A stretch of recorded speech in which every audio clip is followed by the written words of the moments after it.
In another important story tonight, the largest mass release of federal prisoners began today. Thousands of nonviolent drug offenders are walking free in a program to ease overcrowding. We have more now from our justice correspondent, Jeff Pegues.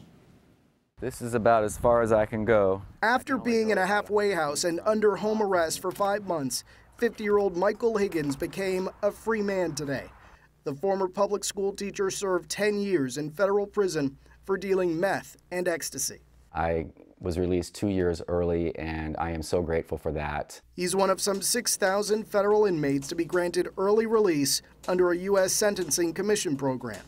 In 2014, the commission voted to cut jail time for some nonviolent drug offenders. The average 10.5-year prison sentence is being reduced by 2 years.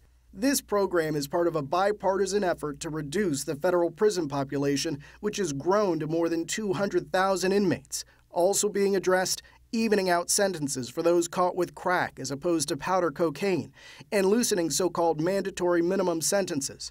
Critics say both practices have led to high incarceration rates and unfairly targeted blacks and the poor.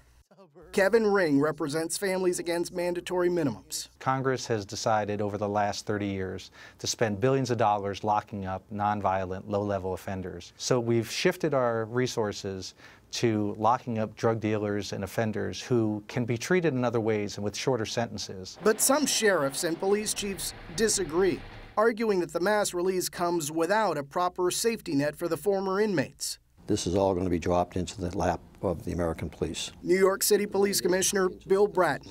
We're letting them out of jail, but treatment's not there, job training's not there, housing for many of them is not there. Do you feel like your concerns have been heard at the federal level?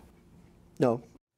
The sentence reductions are not automatic. Federal judges are required to carefully consider whether there is a threat to public safety. Scott, so far, judges have denied about 26% of the total petitions that they have received. Jeff Pegues, thanks, Jeff.